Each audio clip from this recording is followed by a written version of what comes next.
la práctica de cada uno de sus esquemas de actuación y de cada uno de los componentes de los esquemas de actuación, ¿sí? ¿Por qué de cada uno de los componentes? Porque no se aprenden de la misma manera. Los hechos los aprendemos de una manera, los conceptos los aprendemos de otra, los procedimientos de otra y las actitudes de otra. Entonces, si por ejemplo, si planteamos aquí, acuérdense que esto lo estamos dividiendo para analizarlo como profesionales de la educación, pero así no actuamos en la vida, ya lo hemos visto, ¿sí? Actuamos siempre de manera interrelacionada. Pero nosotros podríamos decir que no aprendemos igual los hechos que los conceptos, ¿no? Los hechos, ya lo decía Antoni, se aprenden memorizando, pero no lo aprende Antoni, sino que esto está muy estudiado, ¿sí? Y por tanto necesitamos la memorización para aprender los hechos. Los hechos son importantes, ¿sí? Saber datos es importante, ¿sí o no? Sí, si no, pregúntenle a Peña Nieto si no es importante. Los conceptos también son importantes, ¿no? Son importantes los conceptos, ¿no? Pero los conceptos ya no se pueden aprender memorizando. Necesitamos una construcción personal del concepto, que tiene que practicarse de forma diferenciada, ¿sí? La memorización por un lado, la construcción personal de los conceptos por otra, luego el saber hacer por otra, ¿sí? Procedimientos que ya no se aprenden igual que los conceptos y los hechos, por tanto se tienen que practicar de forma diferenciada, es decir, los alumnos tienen que ver modelos que luego puedan practicar de lo más simple a lo más complejo, ¿sí? En pensamiento matemático, pero en todo lo demás también, ¿sí? Todos los campos formativos. Y por último, no se puede ser herrero solamente sabiendo la técnica de la herrería. Ser herrero significa muchas cosas, ¿sí? Significa cómo tratar con las personas, etc. No se puede ser competente en la vida solamente sabiendo mucho o sabiendo hacer mucho.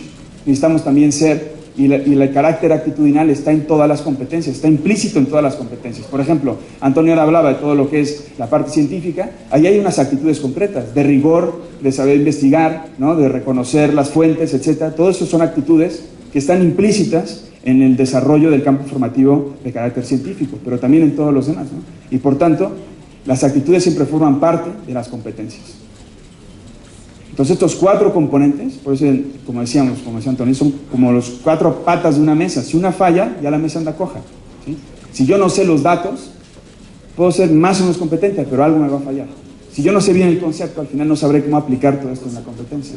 Si yo no tengo bien practicado el procedimiento, a pesar de saber, luego me equivocaré en el algoritmo, ¿sí? O en el procedimiento, etc. Entonces, o en las actitudes. Bien, entonces, desde el punto de vista de la evaluación, también necesitamos, además de la práctica, también necesitamos observar de manera diferenciada los diferentes componentes de las competencias, de esos esquemas de actuación. Tenemos que irlo evaluando para ayudar al alumno, ¿no? Entonces, de todo lo que sabemos sobre evaluación, a ver, rápidamente, en hechos, ¿cómo podríamos evaluar los hechos? Los componentes factuales de esos esquemas de actuación, ¿cómo lo podríamos evaluar? ¿Qué tipo de instrumento de evaluación podremos utilizar? Una prueba escrita, ¿sí? Puede ser, etcétera, ¿sí? Miren, estaríamos hablando, ¿sí? De una prueba escrita, preguntas cerradas, opción múltiple, escala, ¿sí? Porque lo único que me interesa es ver si lo han memorizado, ¿no? Si lo han retenido ya, y si lo saben o no lo saben. Por tanto, una prueba escrita es suficiente, ¿sí? Después, los conceptos. ¿Qué tipo de instrumento tendríamos que utilizar para evaluar los conceptos? De todos los que conocemos. Perfecto. Los mapas mentales son excelentes para evaluar los conceptos porque nos permiten visualizar la construcción personal de cada alumno o alumna sobre eso que le estamos preguntando. Entonces el mapa mental es excelente. Y aquí podríamos tener mapas mentales o mapas conceptuales, solución de problemas, porque en la aplicación del problema podemos ver hasta dónde ha construido el concepto, si lo sabe aplicar bien ese concepto, ¿no? Por tanto, eso también nos sirve, ¿no? Bien, en los procedimientos, ¿qué podemos utilizar? ¿Qué instrumentos? Ya no son los mismos, ¿eh? Fíjense cómo ya no son los mismos, ¿eh? ¿Qué otros instrumentos podemos utilizar para evaluar los procedimientos? Una observación puede ser. ¿Qué más?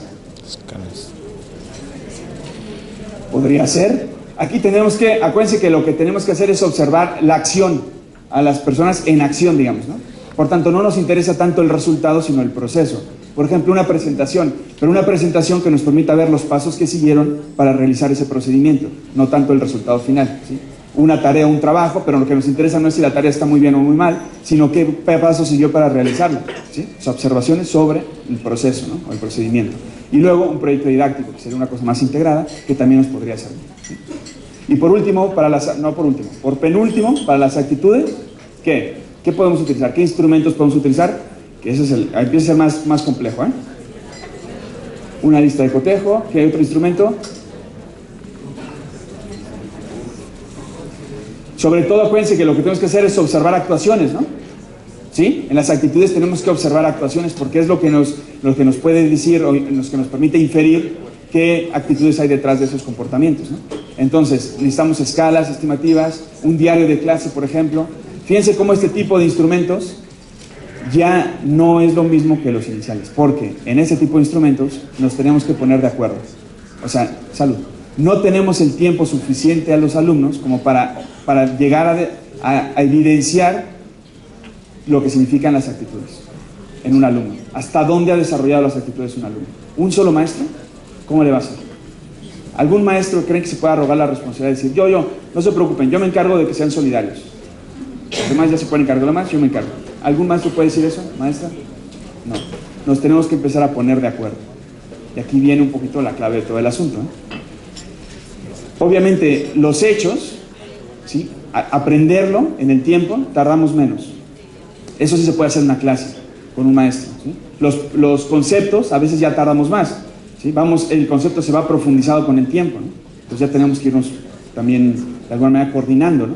Los procedimientos, que normalmente son interdisciplinares, porque investigar, ¿de qué disciplina es? Saber investigar, saber debatir, saber argumentar, saber hacer una presentación oral. ¿De qué disciplina es?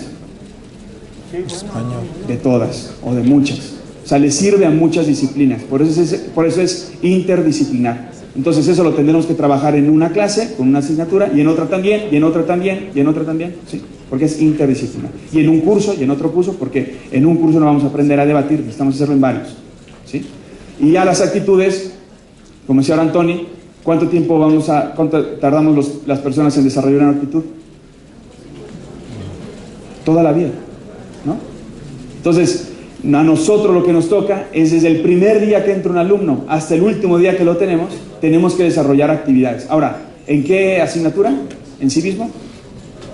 En todas, porque la mayoría de actitudes ya ni siquiera son interdisciplinares, sino son metadisciplinares, son más allá de las disciplinas.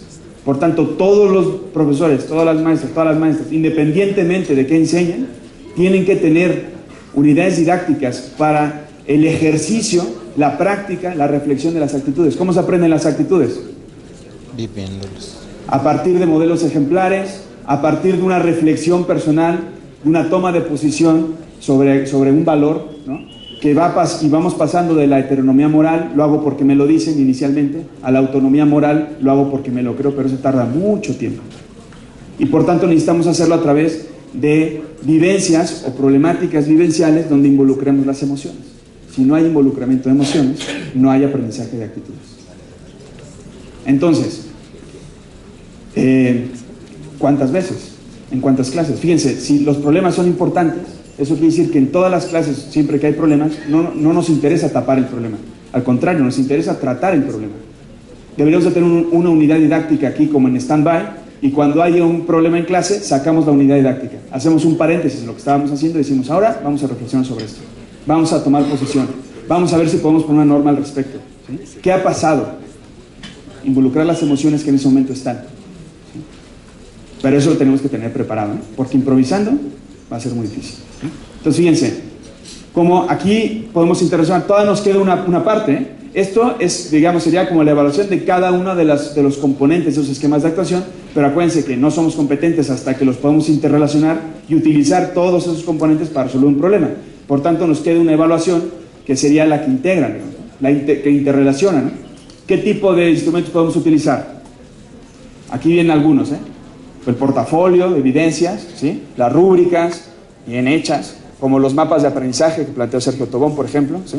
Guías de observación, análisis de casos, ¿sí?